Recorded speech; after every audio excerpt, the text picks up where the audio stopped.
So yeah, it's safe to say I'm a little bit of a weirdo. But then again, you should know that by now if you've been on this channel long enough. And if this is your first video, then well, I'm sorry. But weirdos aren't all bad. I like to think that there are a lot of weirdos in anime that frankly are kind of charming in some aspects. And I like to think that some of them can find love. And in this anime, someone definitely finds love. That's right. You've heard me talk about Chobits and how it's a fun yet still thought-provoking ride. You've briefly heard me talk about Niseko and all of its cliches, and I'll probably have to talk about it again at some point.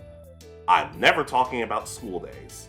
And Ori no Imoto? No, even I have some self-respect. But this is the romance that is love, Chunibyo, and other delusions. Let's get into it.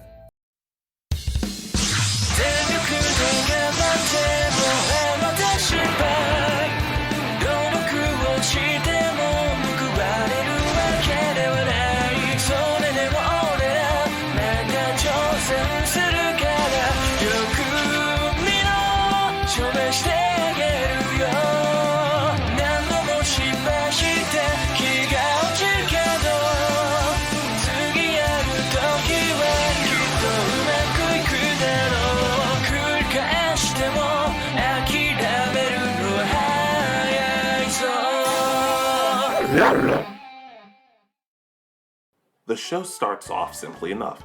There's a new transfer student coming into the school named Yuta, otherwise known as the Dark Flame Master. Sorry, old habits. But he ends up transferring to the school and wants to leave behind his Chunibyo past and basically live a normal life.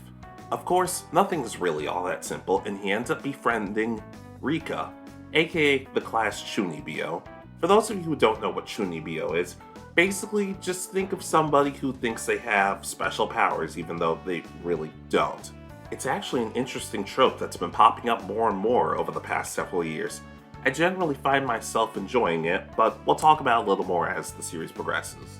Rika ends up really attached to Yuta early on, seemingly as the one person she's more comfortable being Chunibyo around, and he rewards her with that by chopping her in the face and hitting her a lot of the time. Ordinarily, I'm not in love with this sort of thing, but if it's warranted and the person somewhat deserves it, I can find a way to live with it. Hey, it's better than most tsundere bland anime protagonist relationships already, so I guess I'll give it a pass. There's also Nibutani, a popular girl in their grade. She seems like a proper, polite, nice girl, but she actually ends up being secretly Chunibyo herself, or at least she tries to hide her former alter ego, Mori Summer.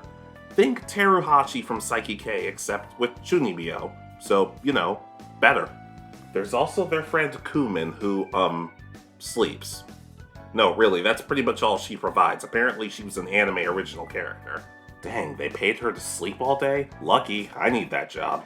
And lastly, there's Dekomori, Rika's sidekick, and oddly, maybe even more Chunibyo than she is. But oddly enough, I found myself really liking her. I found her funny, and her feud with Nibutani, for the most part, was entertaining. Every now and then it got kind of annoying, but I never hated it.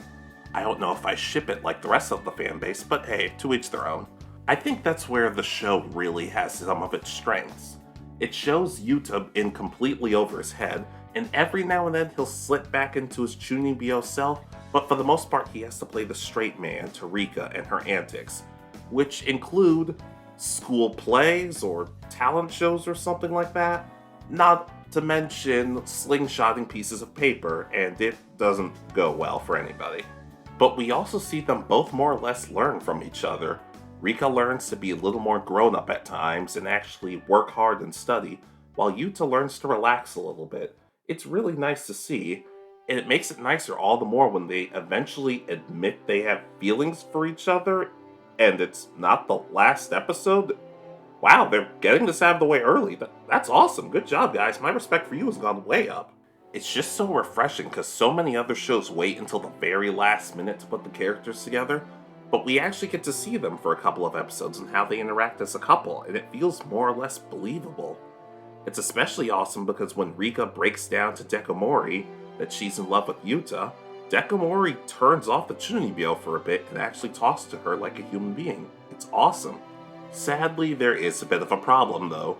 Rika's sister and her mother basically want her to stop being Chunibyo, and we learn that the reason she came up with this persona, more or less, is because her dad passed away and she's actually in denial over it, and we finally get to see her basically overcome it all in the span of one season.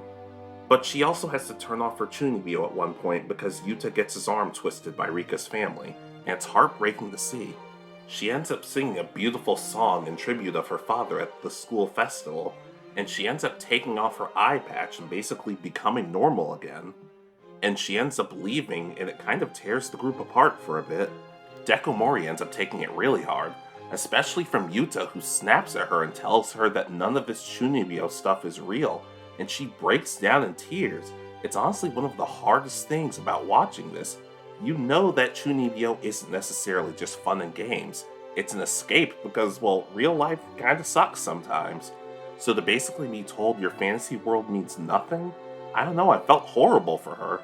And I guess Nibutani did too, because despite their bickering, she ends up comforting Dekomori in a really touching moment.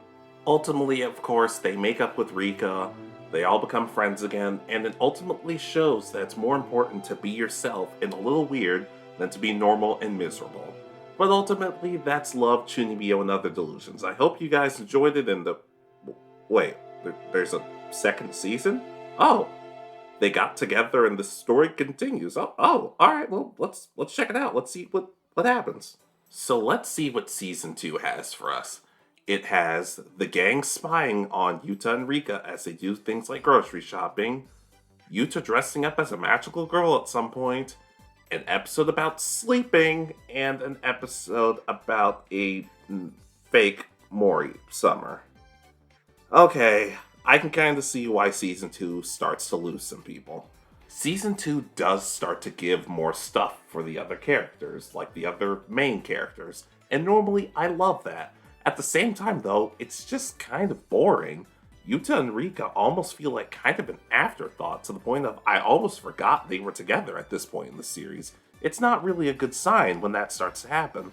Not only that, but their relationship progresses very slowly, which in some cases is a good thing. But in other cases, you kind of start to wonder if they really are into each other at some points. There's also a field trip mini arc where the whole gang goes on a field trip. I don't really know what else to tell you. Yeah, this is where the show really started to lose me. We have a bunch of extra characters telling Yuta and Rika how to be in a relationship, despite the fact that most of these people don't even have names. Why should we care what they say? And it just comes across as kind of pushy. Sure, they have some work to do, but ultimately, I kind of like that they go at their own pace in some areas. It gets really obnoxious to see all of these characters jumping in and trying to guide them more or less in their relationship. It doesn't work for me. But of course, when it comes to Season 2, I'm leaving out the elephant in the room. The newest character, Satone Shichimiya. A lot of people hate this girl because she's basically a childhood friend of Yuta who is still in love with him, and she and Rika kind of butt heads. Then again, it also feels like they kind of don't, because it seems like they get along a lot more than you would think they would in situations like this. And this is where I'm going to lose a lot of you, because I can't believe I'm saying this, but I actually really liked Shichimiya. Okay, hold on, stop. Before you burn down the channel and each take a souvenir with you, hear me out. I like story. I like the fact that she had her own story about overcoming her crush on Yuta. It was hard. In my opinion, I don't think she ever directly tried to steal Yuta from Rika. Sure, it was hard for her to see them happy together, but she still tried to make them happy in some senses. And it ended up breaking my heart even more that Yuta couldn't realize that maybe he was at fault in some aspects. Not to mention, she ends up breaking down in tears because she's still not over him, but she still does her best to make them happy. I understand that her character might not have been completely necessary, and apparently in the light novels she's actually even worse, but overall, I like this character. She had a story, she was funny, I felt sorry for her at times. If you don't like this story, I understand that. It's not completely necessary, but then again, it's kind of the only story we get for Season 2. Sure, there's some stuff with Yuta and Rika, but honestly, with however many times I've tried rewatching it, I can't get a full grasp on it. She wants to advance, but at the same time, she's leaving her Chunibyo. I don't know. It seems like a backtrack of the last season, which I thought had a really simple yet cool message. There's also Yuta's best friend, or seemingly best friend, Makoto. He really doesn't do all that much, except get neglected throughout the series, because, it's funny, I guess? I don't know. I thought he had some potential, not that he was an amazing character by any means, but I don't know, something could have been cool. He ends up with a crush on Kumin, maybe that could have led to something, but he does end up with someone having a crush on him, another guy, and he ends up harassing him in one of the last episodes of season 2. Because when it happens to guys, it's okay? No, it's not. I didn't laugh when it happened to Ryuji in Persona 5, and I'm not laughing now. Then again, to give Season 2 some credit, we got a Rika and Dekomori rap. So, yeah, I guess everything worked out. Apparently there's also a movie, but I haven't gotten to that yet, so maybe I'll talk about that another day in a different type of video. Overall, Love Chunibyo is kind of a weird show. I mean, the second season doesn't do a great job with its messages or morals or anything like that. The pacing's all over the place, and the characters feel, I hate to say it, they feel a lot more annoying than they were previously. On the other hand, though, Season 1 does a really good job of showing why these characters are likable, funny, the story's a bit more interesting, and it just feels a lot more complex. Not to say Season 2 is horrible by any stretch of the imagination, just definitely not as good as the first. Like I said, it does a really good job of showcasing Chunibyo and just the effects it has on your friends, family, and yourself. It makes it all the more interesting, and it actually makes me really appreciate the trope itself and why I love it in so many other types of anime. Then again, I probably lost some of you when I said I like Shichimiya. Hey, sue me, I like childhood friends being happy. At some point, I'd like to see a rom-com where the childhood friend won't lose. Oh well, like that'll ever happen. Still, I definitely recommend this show. It's a lot of fun, the characters are memorable, and you might even learn something at the end. I highly recommend it. Just go into it with tempered expectations later on. Heck, I have to actually tip my hat and appreciate what they did. They actually ended up telling us what happened after Happily Ever After. Not a lot of anime do that, so I have to give them props for at least trying. Not only that, but the fight scenes in their heads are flippin' amazing. Who knew people's imagination could have such incredible art style and animation? I need that. But what did you guys think of Chunibyo? Did you love it, hate it, did it dip for you in quality, or did you like it all the way through? Let me know what you think. And also, do I need to do more romance anime on the channel? I kind of have said I'm not the biggest fan of the genre, but I'm always willing to give something a chance, especially if people subscribe and like and all that other nonsense, which you should be doing regardless.